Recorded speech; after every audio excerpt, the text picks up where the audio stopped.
Good evening, everybody. This is your host, Huge Pop, from the Huge Pop Wrestling Podcast. This is tonight's show. Is our guest is a powerhouse and in and out of the ring, a man whose name echoes through the independent circus and tag team champions. He's one half of the legendary Heatseekers, a multi-time tag team champion and a master technician who blends old school fundamentals into modern day intensity. He's faced legends, traveled the world. He's left his mark in promotions, NWA and New Japan Wrestling. Welcome to the show, ladies and gentlemen. Matt Sigmon, how you doing, my friend? Doing well, man. Doing well. It is. I was telling you, I think before we started recording, it's a rainy night here in Knoxville, Tennessee. So I'm a little bit sleepy, but I've got my trusty coffee. At 9:00 at night here, but I'm still drinking coffee. If that tells you anything. Yes. So yeah, good to go. So I got a coffee cup here too, man. First of all, this guy, our guest, is going to be at this place this week, back in 2 weeks, XIW. Love that. That's awesome. And he's going to come. I don't know if he's no, he's not, but one of his friends from the show, he'll be there too, and it's Damian Wayne. So hey, you can't go wrong with a D-Dub cup. That's awesome. So I'm gonna get that off the top of the head, right off the start. Yeah. Tell me why Damian Wayne would call you Big Head. Oh, hey, it's pretty simple, right? On the big head thing, I saw his little Facebook comment there earlier this week. But I have a big head, man. That's why I use a flying headbutt. I'm headbutting people constantly. Okay. You should see my baby pictures.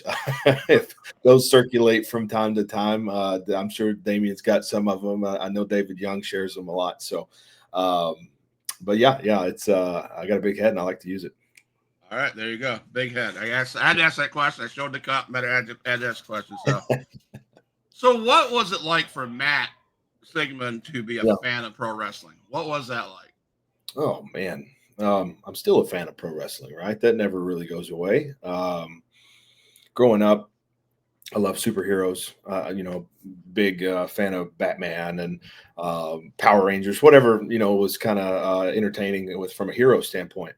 And I saw pro wrestling here in the Knoxville area. We were fortunate enough to have Smoky Mountain Wrestling, WCW come to town a lot. We had Continental. We had a lot of rich history here. Right. And so I was constantly around it. And it didn't quite hook me right at first because I didn't really see it until, I was about 4 or 5. But once I saw it, man, and I saw these athletes who are really, superheroes that have really come to life, right? And they're real people. It drew me in instantly. And so I was hooked at a young age, grew up my whole life, and that passion, that fire never left. I had a lot of friends who, while we were growing up, they kind of get on the train, be a fan for a while, get plugged in, hyped up for events, and then they'd hop off, go to other hobbies, activities, that kind of thing. I was hooked from day one, and it never went away. Okay. I've been very fortunate to have seen a lot of good wrestling and a lot of bad over the years. We got a good blend here. 100%. So yeah. What was the defining moment that you said, "Man, this could be a full-time career for me"? Yeah, I was in high school and I was watching it consistently. I wasn't involved in like sports at school because I was in a smaller county school close by, and we didn't have the funding for wrestling teams and stuff like that. So I was constantly just looking at pro wrestling. And around this time, this was when a lot of these documentaries and shows were putting things on TV to try to show how life is like to be a pro wrestler. Like Les Thatcher had the MTV My Life as a Wrestler thing, and there was a couple of others. And I saw one that had Chaotic Wrestling from Boston, Massachusetts in it. And this was Killer Kowalski was involved with the school at the time, and they were hopping up to school, and it looked like they had a pretty solid roster as well that they utilized on live events and such. So I called up there and said, "Hey, here's my situation. I'm 17 years old. I want to taste this business and see." And they let me come up for a week. And so my family, I was able to talk them into letting me fly up and train up there for a week. And I was fortunate enough to meet Kowalski, but I was plugged in for the week with Tommaso Ciampa and Handsome Johnny, who at the time he was Handsome Johnny. Now he's Ivar in WWE. But I got to link up with those guys for a week just to really feel the business out. And I got beat up and bust up. And it really it made me that much more addicted to it, right? Right. Came back home bruised up, and I was like, man, this is the best thing that's ever happened to me. And so I was able to connect with Dr. Tom Pritchard after that. He Yeah. had just left WWE at the time. And so he opened up a little wrestling school, which his school now is 10 times better than what we were working with in Right. 2005. But me and a guy named Devin Driscoll signed up, and we grinded with Tom for 6 months or so. And then I was hitting the roads with Rock and Roll Express and Tracy Smothers and Yeah. Midnight. And those were the guys who kind of took me under their wing, and especially like Bob Eaton and Ricky Morton, Right. and kind of just pushed me along to grow. And So, it spiraled so you or named them. snowballed. You named probably one of the best tag teams, Rock and Roll Express. Yeah. So, is that why you got into tag team wrestling specifically? When I was a kid, I was talking about how I started getting involved watching wrestling and getting hooked on it. I was always drawn to the tag team wrestling. I was always drawn to Midnight Express and Heavenly Bodies and Rock and Roll and Road Warriors and Fantastics. And that was I love singles wrestling too. I love watching Regal and Sting and whatnot. But man, the storytelling with the tag team wrestling, that's what really always hyped me up and pulled me in. So, and then, I guess training under Dr. Tom, then traveling with Ricky and Bobby and everybody, it kind of just becomes part of it, right? Because when you're traveling with Ricky night in and night out, and you're doing 6 nights a week, and most of the time you're doing tag team matches, that's kind of gets ingrained in your DNA at that point. Yeah, yeah. So Yeah. Damian Wayne's on here. He says much love. So Yeah, much love. He's always much love until he's across the ring from you, and then it's tough love. tough love. He's I'll be honest, he's a tough son of a bitch. Him and Yeah. Vordell Walker are Yes. the two toughest guys in wrestling, in my opinion. I watched one of the XIW shows I was at, and real quick, I can't remember who he was against, but he was put through he was supposed to go through a table, and Yeah, the table didn't break. It of course not. dropped Why would and it? hit. Yeah, right, right. And his neck hit the other table. I'm like, oh, Yeah, yeah, that that's had to not hurt. good. So Not a good combination. no, not at all. So tag team, the Heatseekers, man. You and Elliot Russell have developed a strong tag team chemistry. Do you remember the moment you and Elliot knew what the real chemistry was? Did you remember that moment? Yeah, so throughout the time that I've been in the business, which is 20 years now, right? I've always been kind of plugged into tag teams. Um, I tagged with a couple local guys for a while. Then I tagged with David Young for about 3 years, and I was back doing my singles thing for a little while. And Elliot started traveling with me, just as himself, right? And we were making a lot of towns together. And at the time, we were doing TCW TV down in the Gulf Coast area, Mississippi and Arkansas and such. And I was wrestling Elliot a lot, and I was getting hurt a lot. And he broke my nose one night. I think he dislocated my jaw. But we were clicking well outside of the ring too. But it was to the point where it was like, you're with me night in, night out. We agree on most of our philosophy and the approach towards the business, right? And I said, how about we try the tag team piece out? And so we did, and we started really kind of clicking together on it. And we were gaining a lot of steam. So now, right, today it's 12 plus years together. But I'd say 2016, right around then, is when we really started rocking and rolling, and we were doing, events where we're working Rock and Roll Express all the time at that point again, and Cornette's with us a lot at events, and so we really started getting some attention and started pushing for things like the NWA World Belts at the time. And Right around then, 2016 is when it was like something's good here. I think we can make a little money off this. Okay. So, is there any favorite memories of the Heat Seekers? Any particular matches or rivalries that stand out to you?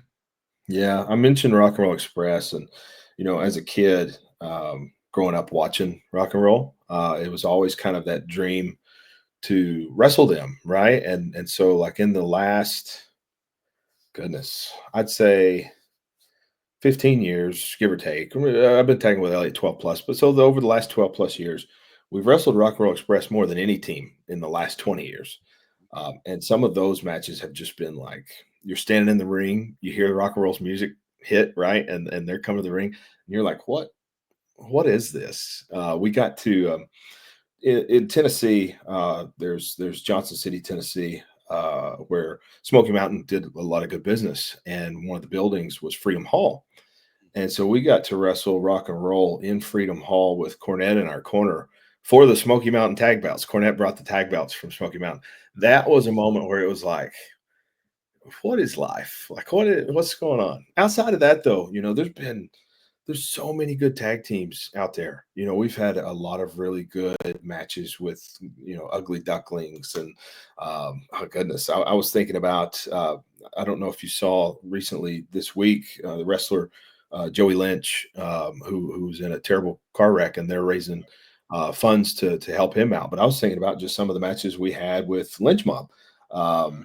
Which only certain people were able to see just because it was on small events and such. But we try to go out every night and have just solid matches with whoever we're locking up, linked up with, and I try to make every night a memorable one. So it's always special, man. That's Yeah, awesome, man. So every tag team has its strengths, right? You have different strengths than Elliot. yeah, What do you bring to the tag team that makes you stand out? yeah. So I am the shorter powerhouse. I am the trying to think of what the fire hydrant is what some people call me, and All right. I'm the one too who I always get kind of the rough end of the deal when we're wrestling other teams. It's always me getting beat up a little bit, and then I'm able to get Elliot in there to start taking some advantage and get his size and strength going. So we have this chemistry to where we both know our weaknesses. Elliot's not going to be able to be the technical side of it. He's not going to be able to go hold for hold with everybody, but he's going to be the power guy, the tall strength, person. So we try to blend it as well and kind of meet wherever we need to on any given night. In case we, you guys, any fans that don't know are the Heat Seekers. Yeah.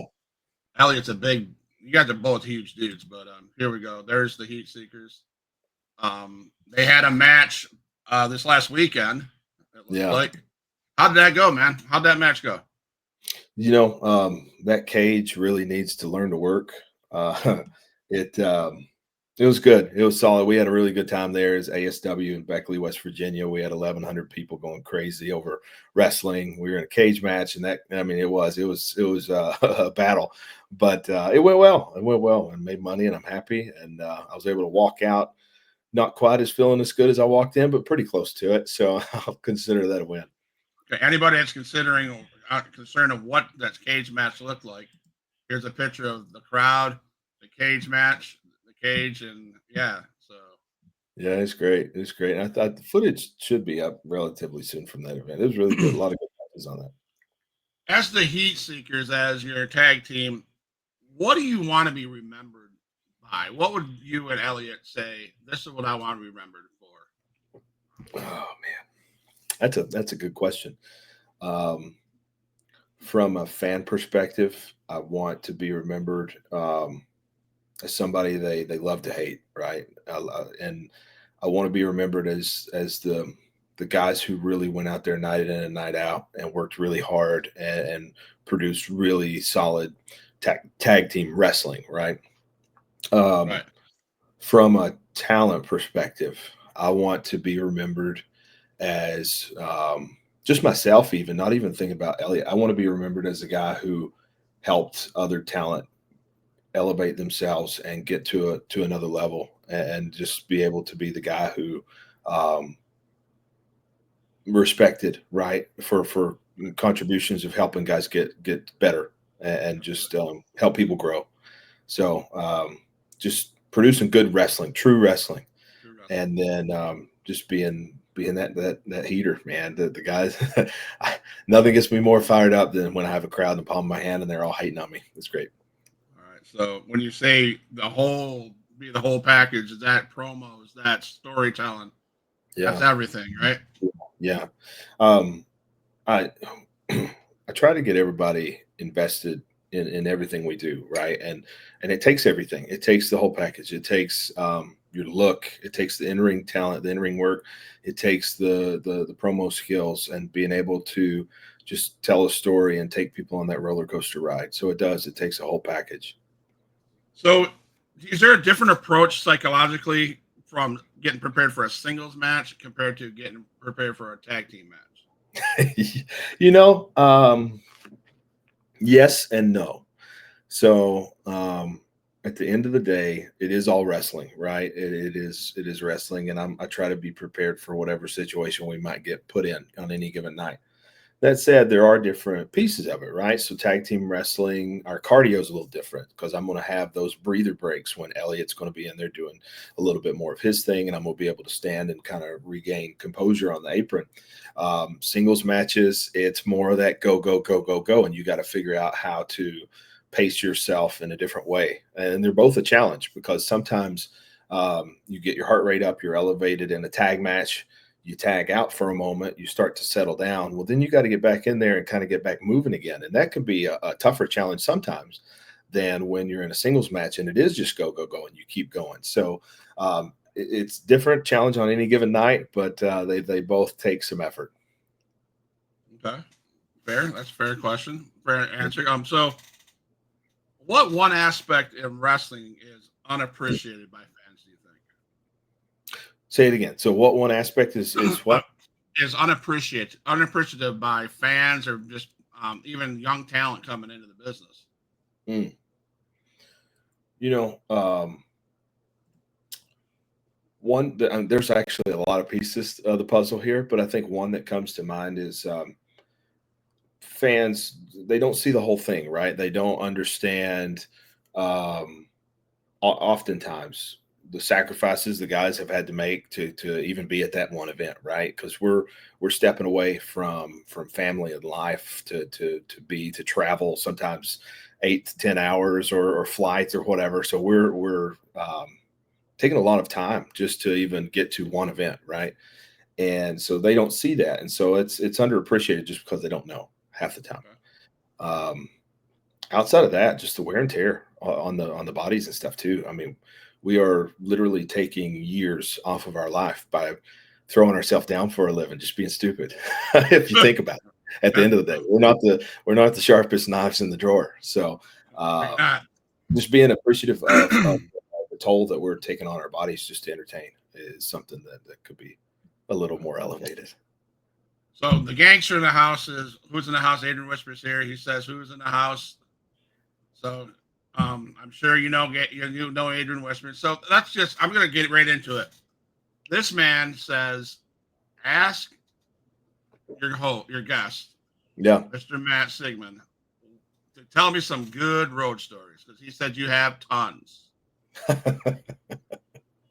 Yeah, I mean there's been many adventures over the years.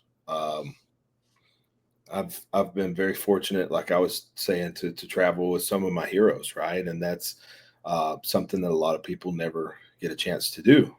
You're always told to never meet your heroes, and there's been some cases of that, right? But fortunately, a lot of mine have actually turned out to be pretty solid individuals, and so that's led to just some really good adventures over the years. But I've been blessed too to travel all over the United States, all over Canada, China, Japan. And it's something that I never thought would be possible. I saw you had David Young on the show a few weeks ago, and I was just thinking about some of the misadventures that we've had together over the years too. And I was listening to him tell some stories, him and Chase and such, and I was thinking of just some of the predicaments and situations that he's put me in over the years, and fun little memories of being at gas stations and him getting in the car, locking the doors, and he starts pulling out, and I have to hop on the side of the car just to try to stop him, thinking he would stop before we got back on the interstate. But no, he just keeps going down the interstate. And so like I'm scared for my life going down the interstate with David just still going. But yeah, every day is an adventure, and there's a lot of fun out there. I was thinking about goodness, ribs that we've pulled over the years. I don't know. Are you familiar with Chase Owens? He's over New Yes. Japan and yeah, Yes. Bullet Club and such. Yeah. We were in Canada, and Chase. I've wrestled Chase literally almost probably 1,000 times. We've traveled the world together. Love him like a brother. He had just got the NWA World Junior belt, and they were going to take him to New Japan for the first time. So this would have been right before he really clicked in New Japan and really started. He's been there almost 10 years now or whatever. So this has been the start of that run. And we were doing a tour of Canada together, and we decided to pull a little rib on Chase. Short Sleeve Samson. Do you know Short Sleeve Samson? No. Okay, he's a smaller wrestler, miniature, little person, I guess would be the politically correct thing. Short Sleeve Samson. Yeah, amazing talent, wonderful talent, great guy. But so we decided to pull this rib on Chase to where we took the belt and we went out and we took promo pictures of Short Sleeve Samson holding the NWA World Junior belt, and we gimmicked him up, says new champion. We did all the graphics, right? So I sent them to a bunch of the NWA promoters at the time. And at the time, Bruce Tharp was owner, and had them send it to Chase saying, what is this? What happened? You've just screwed up your whole Japan job, whatever. And then we did while we're at the show, and Chase comes into the back and grabs Short Sleeve and just puts him up against the wall hot, thinking we had cost him his job. That was a fun rib that I was thinking about today when we were just talking about some road stories and stuff. So always trying to have fun, but never at the true expense of hurting somebody or, really screwing things up for somebody. But always trying to have a good time because it gets boring on the road. For that, I seen this on your Facebook post today. It was so yeah. I mean, this is just, it says it all. Miles and miles and miles. Yeah. How do you not? You have to have that brotherhood. Yeah. And have to be able to have fun because you guys are on the road, away from families, giving up parts of your life that that us other people don't. And right. So I respect that out of you. And I seen that picture. I'm like, yeah, that's what it's all about. I'll take those pictures from time to time because I say in those posts and stuff that's my favorite view in the world. There's nothing like it. And it really is, because that's when I get to have that time to myself to think, to listen to music, to pray, to just unwind. Right. And I was thinking the other day, just how many millions of those little white lines that I've seen over the years, just driving by. I've put over 1 million miles at least on cars alone. We're not talking, and these are my cars. I'm not talking about when I've hopped in a car with somebody else or flown to events and such. So it's just crazy to think how many of those little white lines that I've seen over the years. Yeah. No, I had an interesting run-in with Chase Stevens. You mentioned Chase Stevens, and I love Chase. Great guy. Yeah. But you'll find out on Saturday the 21st that I'm a fan, but I also do a podcast where I talk about the show, blah, blah, blah. Yeah. He screwed over Damian Wayne for some money, right? That's the storyline. Bounty on Damian Wayne's head. Yeah. Well, he was a tag team partner of Damian Wayne, and he backstabbed him because whatever. And I went off on him. Blah, blah. He stepped over the barrier onto a table, and he stood there. I said, "Is that all you got?" Loud. And he looked at me. He walked back, and all of a sudden he chucked a water bottle past my face. I'm like, all right, I probably should chill out because I didn't know. But then to talk to him afterwards, it was like, he was just messing, and I'm like, then I hear stories. David Young told stories about him and Chase, and I'm like, okay, that's the kind of guy that was. But I've had a run in. Chase is another. We're talking about true tough guys. Chase is a pretty tough guy. Chase was a Golden Gloves boxer, and Yeah. I've seen Chase hit guys and just knock them out cold, right? And they don't even see it coming. And Yeah. And I was like, I didn't want to be part of that. no, you want to stay on Chase's good side if at all possible. Yeah, I was like, and I think I crossed the line there. I'm like, oh shit, I better back off. So I did. But you wrestled in NWA, New Japan, and more. Yeah. Do those locker rooms in NWA and New Japan differ a lot from the locker rooms in small independent shows? Every locker room differs, right? Because you go to new places, and these are new, small independent companies from one to another, or large events, and whatever it might be. Um, they're all going to differ because there's going to be different environments that you're in, different situations. To some instances, you might be filming TV, or maybe it is a one-off spot show kind of event. And so that's going to put different thought processes and mentalities going into the locker room. But you're also going to be in different areas where maybe you are the outsider, right? You're not one of the normal regular guys. You're coming in, and so there's already cliques or groups established, right? And so you're kind of you got to feel the water out a little bit before you jump right in. The thing about wrestling that I love, though, is no matter how different they are, I'm always trying to find common ground with wherever I'm going, or the locker room that I'm hopping into, and trying to find ways to where everybody is having a good time. And for the most part, I succeed. Some nights it's a little more tough All than right, others, but all right, um, I think over the last 10 years too, I've seen locker rooms change a little bit. It's more. There's more camaraderie in terms of supporting each other and trying to elevate each other and push each other up, and have more of a good time. When I first broke in, it was a little more protected, which is not necessarily a bad thing. These are just changes, right? A little more cutthroat.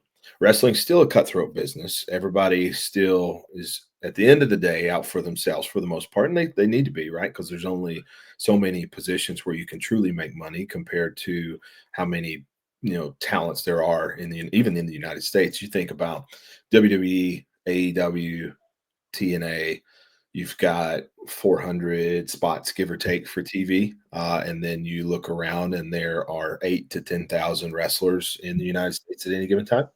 So it's cutthroat still, but there is more encouragement and community push in the locker room than there used to be. So people are having fun and trying to make the most of it. World's crazy, man. The world is nuts, and wrestling is our escape. And so when we get there, we're trying to have a good time. We're trying to forget right. about all the chaos in the world. So Yeah. So is it the dirt sheets? We thought there's the rumors and the misconceptions. Is there yeah, a rumor or misconception about the heat seekers that you just want to clear up and say, guys, just stop? it's probably all true. All right. It's probably all true. No, we get in situations where people don't like us, right? And then sometimes maybe we've done something, rubbed somebody the wrong way in a locker room or otherwise. I try not to be that guy. I try, and honestly, true, over the last 10 years, tried to be a little kinder, even in locker rooms, to guys, just because I want to give back. I want to help the next crop of guys, right, become better wrestlers and such. So, but no, man, we're called the Heat Seekers because we're Heat Seekers, and there's likely something we've probably done to make you mad, and um, I'm never going to apologize for who I am. Right. So, Right. Right. you You know, wouldn't be a you wouldn't be a heel if you did, right? right, right. So I'm sure we've rubbed some people the wrong way, but give us a chance, and we'll probably make up for it, or maybe we won't. I don't know. Well, I was a big. I used to be a big face guy. I used to love the Yeah, faces, right? And then I fell in love with Hogan because he saved wrestling when he joined the NWO and stuff like that. But then we got up to the modern day where MJF, and I could not stand that guy. I was like, he's awful. And my brother, who helps co-host the show during the yeah, week, would say, "You hate him. If you hate him, he's doing his job. right, yeah, Heel, if you're heel needs. If you hate a heel, he's doing his job." And then I finally understood that. And I'm like, Yeah. now I get it. Now I love heels. I mean, that's my thing. I love heels. I mean, oh my god. Somebody's got to do it. It takes two to tango. You got to be able to tell stories. There has to be good and evil to draw interest and money, and so somebody's got to do it. So, how do you see the current state of the independent scene in the United States today? I mentioned a minute ago of just how I've seen locker rooms and stuff change and improve, and I've seen drastic improvements just over the last over 20 years. Right, I've seen it get better. I think overall people are trying to produce better quality events. I don't see as many outlaw events. Like when I first broke in, we were working 6 nights a week. We were doing Tuesday through Sunday. The only night we had off was Monday because no independents wanted to run against Raw. And I've seen that change too because guys are working 3 nights a month now, maybe once a week or so, Yeah. when it used to be 6 nights a week. So that's a change that I saw for the negative, I feel. We had a lot more opportunity to get in front of a live crowd, to learn, to grow, to be better wrestlers, and guys don't have that opportunity as much anymore. So that's one thing that has shifted that I wish would shift a little more back to what it used to be, in terms of availability. The other problem with that, though, is there's so many forms of entertainment right now. You can just pull out the phone and you're connected to whatever you want to watch, anything, right? So it's harder to draw people out of the house to sell tickets. It can be done. Promoting works, but you have to be willing to put in a pretty hard grind to make that happen. So um, overall, though, I think people are protecting themselves a little better. I think there is a better um, stance on body health and mental health and equality, just and those kind of things. Wrestling wise, quality's hit and miss. Without those opportunities to wrestle in front of a live crowd, you have guys that aren't as fluid or aren't as solid in the ring that they could be otherwise. So it's this balancing act that's kind of hit and miss. There's a lot good going on. There's a lot of bad. So I'm gonna hit on an emotional thing. I took this from your Facebook as well, and Yeah. but the wrestling world has been hit hard by a lot of passings in the Yeah. last year, and one of them is Sabu. Yeah. And I know you said you share you didn't know him super well, but you worked events together and had the opportunity to do a Japan trip with him. Is there Yeah. any stories you could share with us about Sabu, your memories, and then we'll go on to XIW. Yeah, Sabu. First of all, just the wrestler deaths in general. We were seeing them over the years just at a crazy high rate, and some of it's just from the wear and tear that they've put themselves through over the years, which is good that we're seeing that more protective state of the body and mental health. We're seeing, suicide rates have been pretty high in wrestling over the years, so that's another concern. Hopefully, that's something that we're able to get a better grip on and help and support each other in.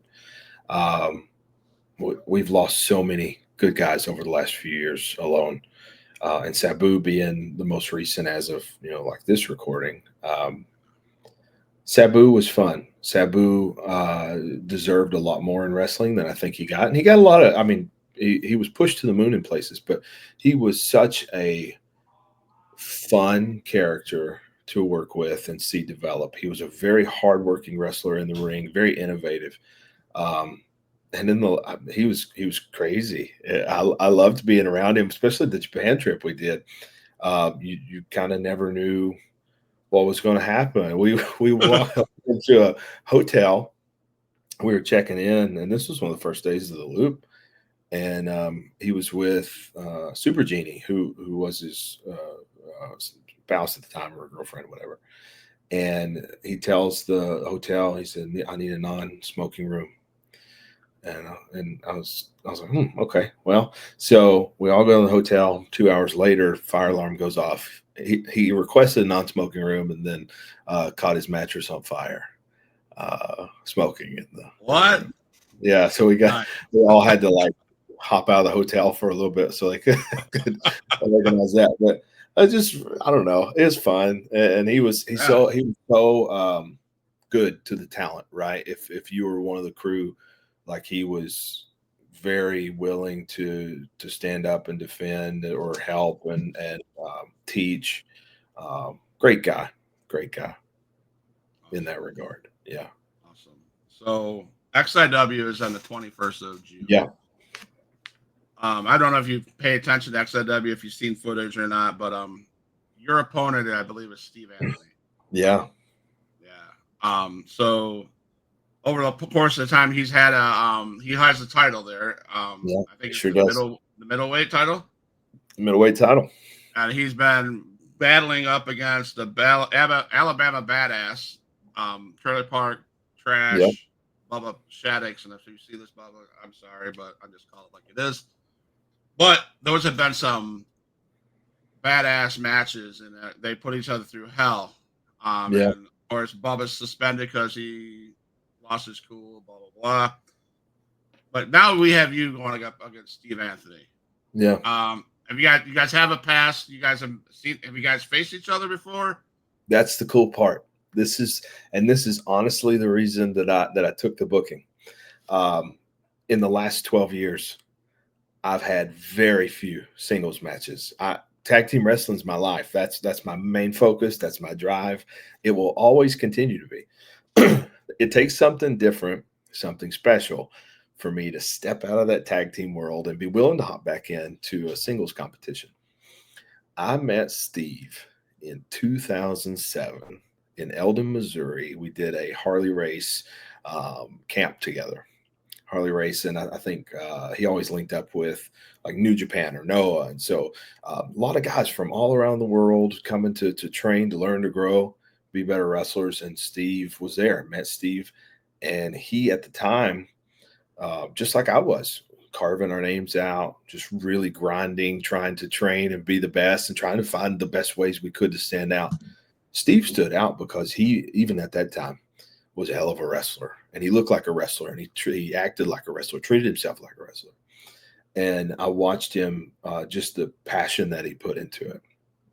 And so over the years, I've seen him, throughout NWA and bouts in New Japan and doing his own thing and just grinding. And I've always respected that. He's rubbed me the wrong way at some events and such like that, right? But we've never had the chance to lock up. And I'm constantly traveling with guys like Les Thatcher, who just keep talking about how great Steve is and how he's a hell of a wrestler and should be on TV night in and night out, and would love to see us wrestle and see who's the better wrestler. And I'm honestly, I'm just kind of tired of hearing about that. So I thought it'd be a good opportunity to come there to wrestle Steve. Then I find out that he's the middleweight champion there, so I can win a title at the same time. There you go. And beat him up, just kind of leave him laying there disappointed, and just show finally that I'm the better wrestler, the better man, and I've grinded harder and I've done my thing. So it's an opportunity to do that, and so I'm going to jump on that and make the most of it. So what I hear you saying is Steve Anthony better watch his back and make sure he's ready for this event on June 21st, because you have plans to getting that title. Leave him laying there waiting, going, "Oh, this is what it feels like to get my ass beat." I don't drive 12 hours to Florida to lose. I just don't. Steve Anthony, you hear that? He's not going to drive 12 hours to lose. So I think no. Either you better step up your game better than you have with Bubba Shaddix, because I think this man, Matt Sigmon, has a better, more prepared plan for you. And I'm intrigued to see this match.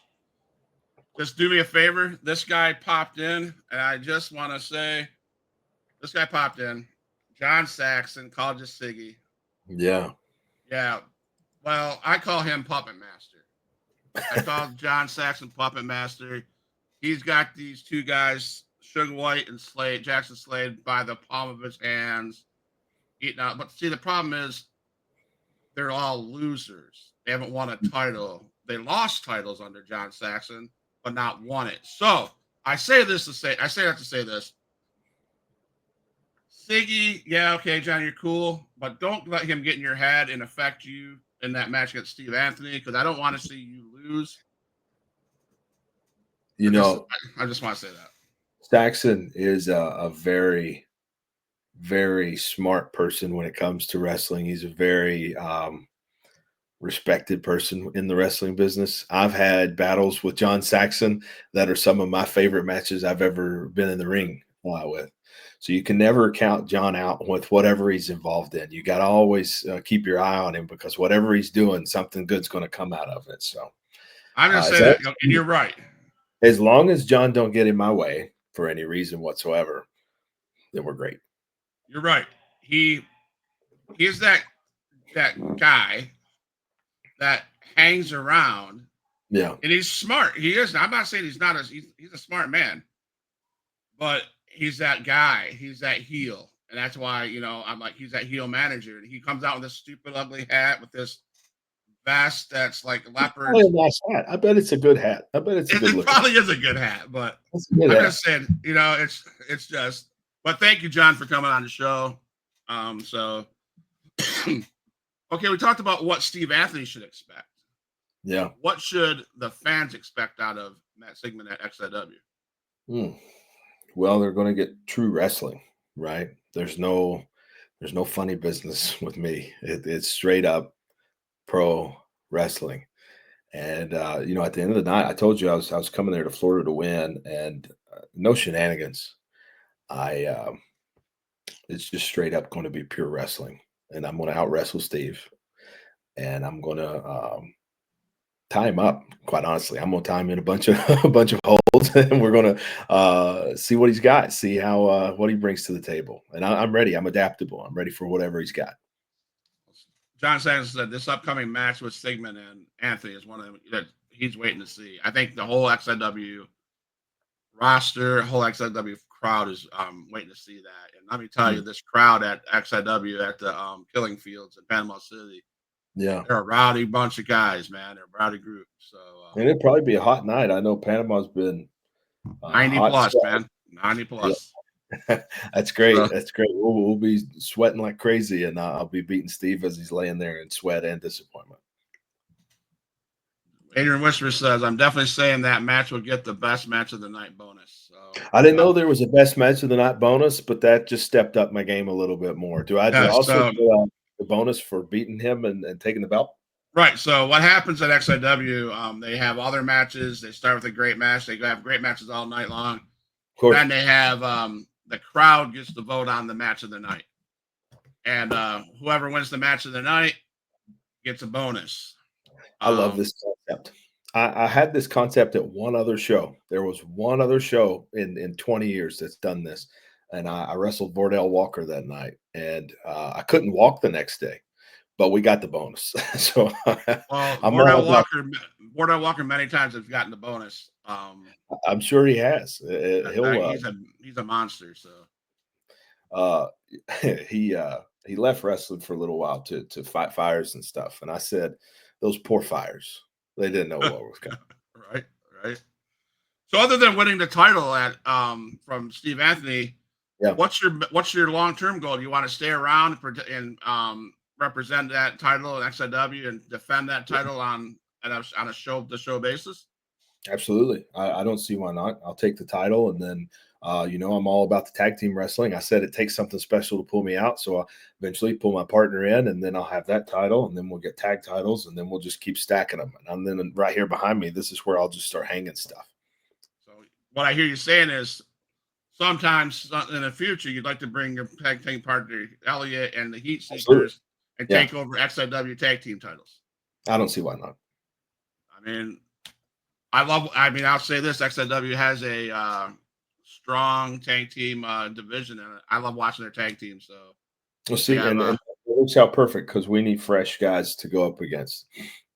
That's awesome. So Adrian Whisper, if you're here, John Saxon, he's got this man here, Matt Sigmon, wants to take the middleweight title, wants to come bring Elliot to the show and take the tag team titles. And in the back, he'll drop those titles in the back wall to represent XIW like it's supposed to be. That's right. And if Adrian Whispers listen to this, holla, sucker, because this is what's going to happen, man. So, brother, I mean, we could just go ahead and ship me the titles, and I'll just go ahead and hang them up. I'll still show up and I'll still do the matches, but we might as well just Just end it do there. what needs to be done.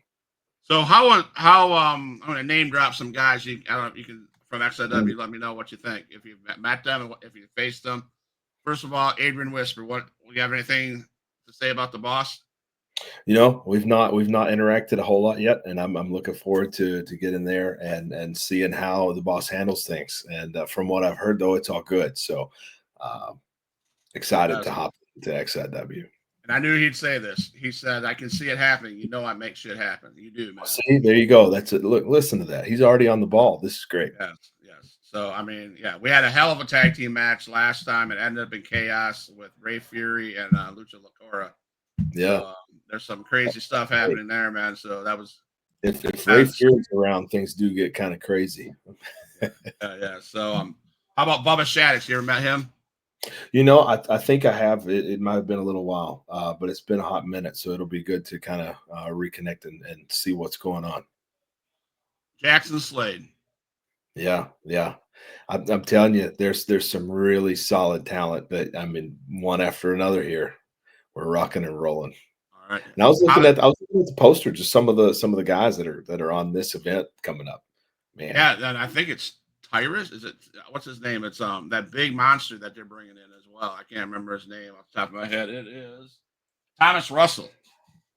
Thomas Russell is a big dude. I don't know That's if a you've big. seen him. Man, That's he a is big son of a bitch, man. he's a massive dude, and I would be scared to be across the ring from him. He's one where I'd be tagging Elliot probably for a hot minute and letting Elliot try to take advantage of that situation first. Yeah. So he'll be on my show Thursday night, next Awesome. Thursday. So I kind of the size of that guy. I'm kind of like freaking out, but we'll make it happen here. Damian Wayne. We already talked about Damian Wayne. He is probably one of in my opinion, I can say this. I would say he's probably one of the best independent wrestlers around. He's great. He's great in the ring. He's great out of the ring. He's a good guy to have around just from a veteran status and one of the toughest guys, man. I've seen Damien go to war with Vordell Walker and Cahagas and and myself, Lord, Damien, we've had some battles of our own. So, yeah, great guy to have around. I don't know if this is still happening down in XIW, but Saxon had a bounty on Damian Wayne's head. Mm, I just hope he doesn't convince you to interfere with any match with Damian Wayne because I would hate to see what Damian Wayne would do to you. mm. I've never seen you in the ring, but that could be some interesting stuff. So I I'm always a man of opportunity. That's my favorite word. I'll just say that. I'm a man of opportunity. if I read between the lines, Saxon, keep your hands off this guy. Keep your words out of this man's head. So one of the part of the shows I love to do is I do reach out to people that know you. Yeah. Um, and I reached out to Devon Van Der Westenshuizen. I don't know if I said Hey, that right. Devin Shooter. Yeah. He's a great talent from up in Canada. Great guy. He said this to say he's a great wrestler, definitely one of the best I've shared the ring with, and definitely want his tag team and my tag team to lock up sometime. What's your Yeah. thoughts on their tag? The Heat Seekers locking up with his tag team. Yeah, Devin, he was originally from South Africa. He lives now in British Columbia, and he is a fantastic talent in and out of the ring. And he's tagging right now with Scotty Mack, who's a veteran from up there in the British Columbia area. And I've been able to share events with Scotty, and I've been able to wrestle Devin a couple places, but never together. So that's a match that I think would be fun to make happen, whether here in the States or up there on one of the Canada loops. Then your tag team partner, said this. Elliot Russell. He's a very articulate, knows how to communicate in much more professional tone than myself. He also put together pretty much all by himself the Bobby Eaton Appreciation Night, Hmm. December 9th, 2019. Talk to us about the Bobby Eaton Appreciation Night. Yeah, and quite honestly, you probably got if Elliot told you that, then that might be the nicest response Elliot's ever given anybody. So you consider yourself honored on that one. All right. Uh, the Bobby Eaton thing was a special night, man. It really was. Bobby helped me out so much in the business when I was first breaking in and over the years. And he was just a tremendous guy, not only to me, but to everybody that he interacted with, and Saxon included. Saxon did a lot of business with Bobby too. Um, but over time, he's helped everybody night in, night out, didn't ask questions, went above and beyond to try to assist in any way he could in and out of the ring. And he never got the recognition that he deserved. He should already, they'll eventually do it, but he should already be in WWE Hall of Fame with the Midnight Express with Cornette and Stan and Dennis. And they'll eventually get there, but they should have done it while he's alive. Um, I hate seeing these things happen where the guys get older and then we lose them and then we don't acknowledge or say how much we appreciate them till they're gone. That's something that bothers me tremendously about this business. So I wanted to do something different, and I wanted to have a night that was just about Bobby. And Bobby had a lot of good business in Knoxville, Tennessee. He wrestled Flair there for the belt and WCW at one of the Clash of the Champions, which was 30. Goodness. Yeah, I think it's today. Like today's the anniversary of Really? that, like 34 years ago, something like that, which is funny coincidence. But so I wanted to do something special. So we put together a night of wrestling. We aired it on Fight TV. You can still watch it on there. Great wrestling from top to bottom. Had guys involved on the show and through videos and such. Steve Austin and goodness, Barbarian, William Regal, Ricky and Robert. I mean, tons of Cornette. You know, Cornette was there, helped me run everything. But what we did was we got all these guys together, all these friends of Bobby's, and we gave Bobby all the money, all the every bit of it, the gate, the sponsors, every little bit of it, and just as a thank you, right? And I think that's something that we need to do more of in wrestling for some of the guys who have been so kind to the rest of us and help pave the way. So, yeah. Hey, James Beard. Hey, is James Beard here? I love James Beard. Where's he at? That's from John Saxon. So the last thing your partner said is last thing, anytime I pick someone up to power slam an opponent setting up our finisher, as I take Sigmon, he says, take him out there, meaning the slam of the opponent as far as possible away from him so he can see how far he can jump. So I take it you're the high flyer. That's the only piece of high flying you're going to get out of me each night is that the flying head button. When I do it one time, it's over. It's done. That's it. But I do like that challenge, right? Because it's always we're in different size rings. We're around. I see James Beard said, "Hey, Sig, one of my favorite people." James Beard is one of the best people in this business, bar none. Period. One of the best referees, one of the best people in the locker room. Let me just say that. But I do love that challenge. If when Elliot slams somebody, I like to see how far, and just even to challenge myself to see if I can actually make it. Because sometimes we're in these 20-foot, 22-foot. I mean, we've been in some crazy ones. And it's always fun to see how far I can go. All right. Steve New says, his one question is, explain the importance of wrestlers protecting their gimmicks with trademarks. Yeah. Steve New, he doesn't get enough credit for all he's done for wrestling in general too. He's not a wrestler. He's plugged into the business just being a supporter, and he's a wonderful attorney. And a lot of guys don't understand how important it is to protect yourself and to protect your brand, because we're in this cutthroat business, right? And I don't need anybody else calling themselves the Heatseekers. And so Steve, I met him through doing events in West Virginia, and he was Cornette's attorney, and we became friends. And he ended up, helping us do the whole trademark deal for the Heatseekers, and he helped me with some other things with Bobby and Midnight and stuff too. But it's come in handy, right? Because there's been a couple of events that say they're Heatseekers or kind of get confusion going. There's been other talents calling themselves Heatseekers, just kind of starting up, and we're not. I don't try to be mean about it, right? But I don't want any confusion around our brand. So just trying to protect that. And Steve has done a really good job of that with us, and I think more talent need to look into that, and just to because this is our life. This is how we make money, and we don't want anything to interrupt that. Yeah.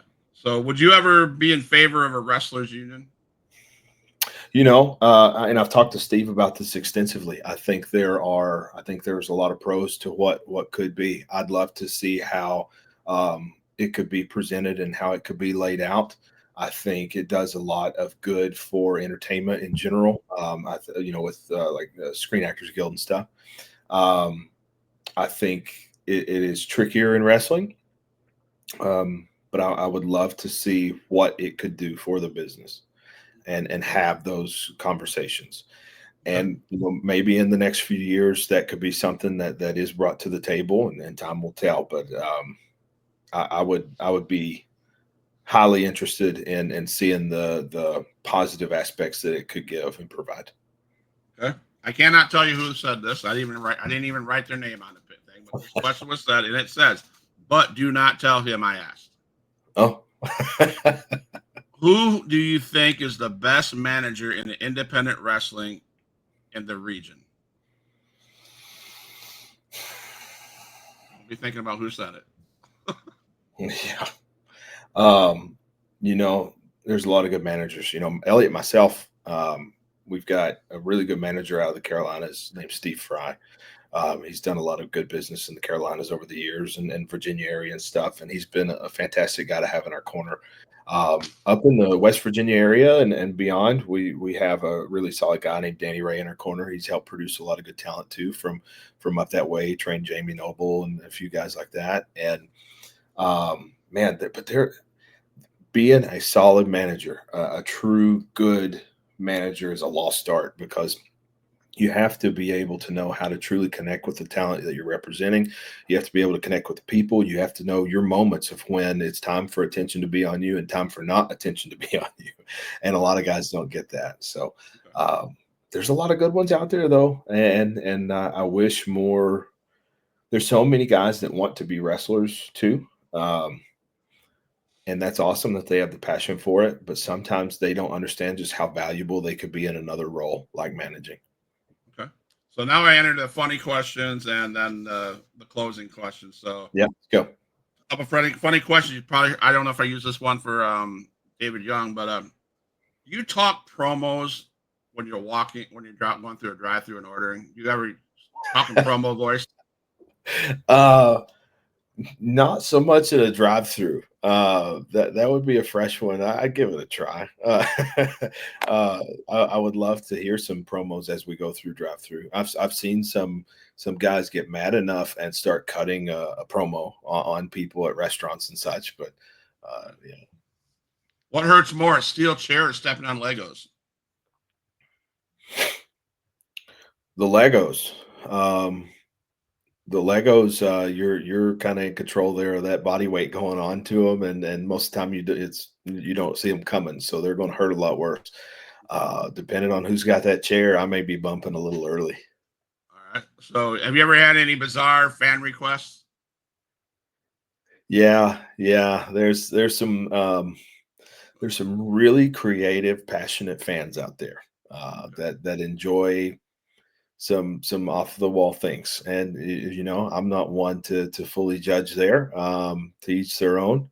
I don't fulfill certain requests, but we do get them from time to time for pieces of gear and just odd ins and outs of whatnot. But yeah, there, All there's right. some tricky ones. So on June 21st, if I stepped up to you and challenged you to a match on that day, how long Mhm. would I last? How long would I last?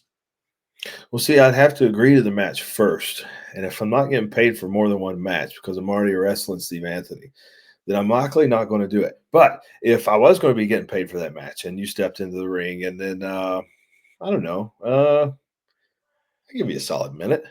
All right. Yeah. All right. All right. So if this interview was your last promo ever, Mm. what would your final words be?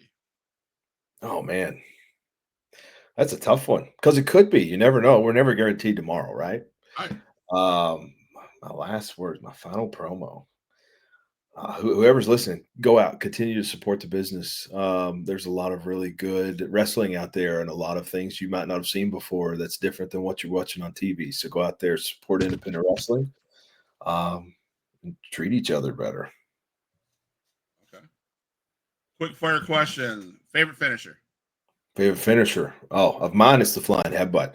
Of all time, oh gosh, oh man, it gets a lot of flack, right? But when I was teenager and Goldberg picked a guy up for the jackhammer, especially if it was like a big dude, the crowd's going bananas, and that energy was just electric. That was always cool to see. Stunner's a great one too.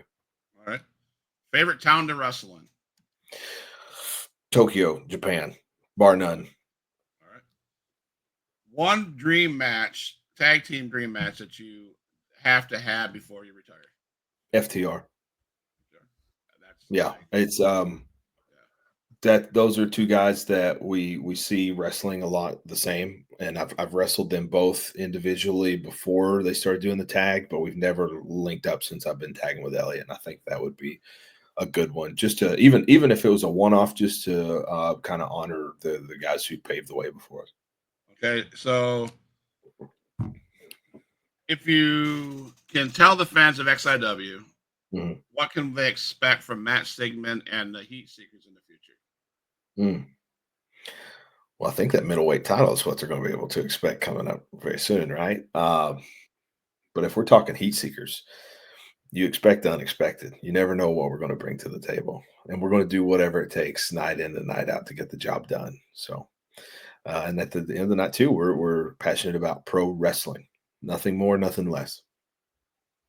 Awesome. So if you could cut a promo on anyone right now before we close the show, who would it be and why? Mm.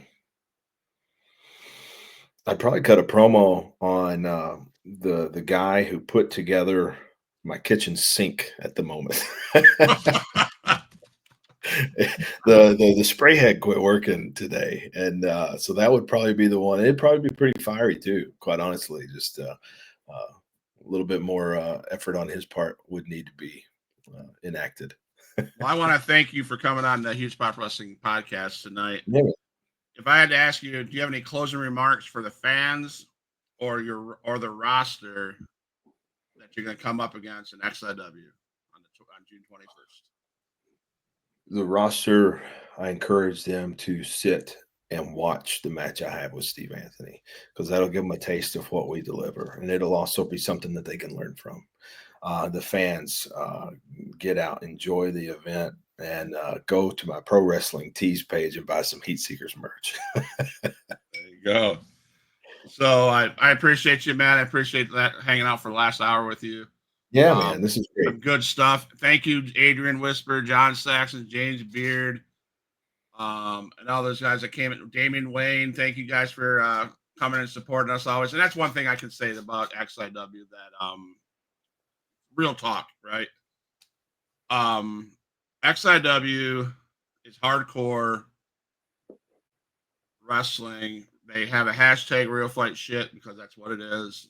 But on the same note, they they welcomed me 3 years ago into the family, and it's been a crazy ride since. I've seen a lot. It's been fun. It's been awesome, and you're coming into a good promotion. You're gonna have a lot of fun, and I want to see you beat the hell out of Steve Anthony for sure. I do too. I do too. And I'll say this about the XIW piece. Um, it takes a lot for me to step out of that tag team environment, like I was saying, and that the big part of that is to wrestle Steve Anthony. But it takes a lot for me to be willing to drive somewhere and to put my body on the line, regardless of whoever I'm going against. I'm very selective. I'm picky and choosy. I like being at home. I have a good family. I don't like leaving them. And so just being around the people that I know that are involved in XIW are top class, and so that's something that I appreciate, and that's something I'll go out of my way for. They are definitely great promotion. So Yeah. I'm gonna close the show, Mr. Matt. Please do not go anywhere. Don't log off. Um, Adrian was for bringing a star to a star-studded roster. Absolutely, it does sound like it, man. Couldn't agree with you more, Adrian. I'm looking forward to 21st. I'm looking forward to meeting you on the 21st. Oh, man, Looking forward to stopping by your merch table. that's Who good. knows if I get on it fast enough, I might have to come in with a Mark Sigmund shirt, the Heatseekers shirt, and that'll really piss off Steve Anthony. Yeah, But we got it. but yeah, but don't go anywhere, sir. I'm gonna close the show. So thank you guys for watching the show, everybody, even those that are going to watch it on YouTube. And please hit the follow button on our YouTube channel and our Facebook channel. I can't say thank you enough for everything that you guys have done. But before let's shoot through these. This is a match that we're going to see on June 21st. Steve Anthony and Matt Sigmon. That's going to be a hell of a match. Watch it on this YouTube channel. You'll see it. It's going to be live streaming across the Huge Pop Wrestling Network. And I thank you again for taking the time out for us. And like I said, at Huge Pop Wrestling, we're always for life.